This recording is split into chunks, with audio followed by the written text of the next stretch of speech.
I got them both balloons this morning. My daughter took one look at the balloons and just like ripped the balloons out of my son's hand and took off running. So I can punish her, right? And I can tell her that's not acceptable behavior. That was my first impulse, to be honest. Like, that's how I was raised. I could say, stop picking on your brother. No one's gonna wanna be around you if you act like that, right? Or I can even take a more gentle approach, something like, hey, Etta, that's not nice. Remember, you gotta be kind to your brother, give that back. That's what I used to do. That's what I thought was right.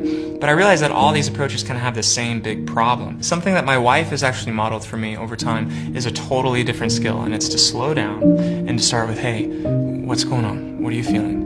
Why'd you take the balloon? So I did that, and my daughter responded, I want the tall one. And I'm like, tall one? Oh, like you want a longer string on the balloon? I'm like, yeah. And I'm like, oh, okay. So I just took it, and I unraveled the balloon string a little bit, and it was taller, and then she was happy, and she ran off. The skill is in the reflex, right? So when a kid acts out, do I start with the lecture? Do I start with punishment? Or is my reflex to inquire and to understand first? Because they might have a reason for how they acted that makes sense.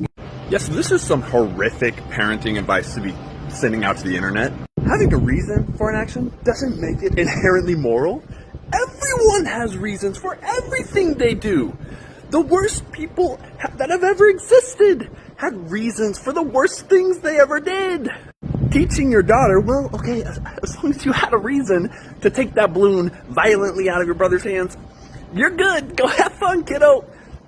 Bad parenting. Like, ask any teacher, today's kids so often just are moral disasters. And parenting like this is why. Parents, you have to do the hard work of teaching your kids right from wrong. It exists and it's important.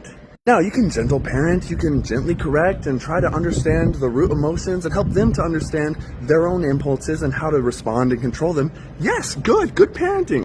But acting like because they had those root impulses and, they're just going with their nature that it's A-okay. No, we humans, even if you're not a Christian, go ahead and accept the whole old analogy of you got two wolves within you, one good, one bad. Whichever you feed is the one that will grow within you, right? Sure, take that analogy or something, but right and wrong exists. Kids need to know it, and parents need to be the first line of defense in teaching it. Come on, guys. Why does this video have so many likes? It's even just logically not illogical. Come on.